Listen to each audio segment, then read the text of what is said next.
নমস্কার, astrology update চ্যানেলে আপনাকে স্বাগত জানাই।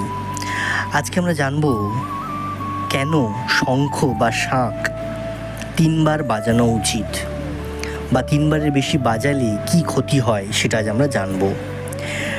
শাস্ত্রে বলা হয় বাড়িতে শঙ্খ ৩ বার বাজানো উচিত।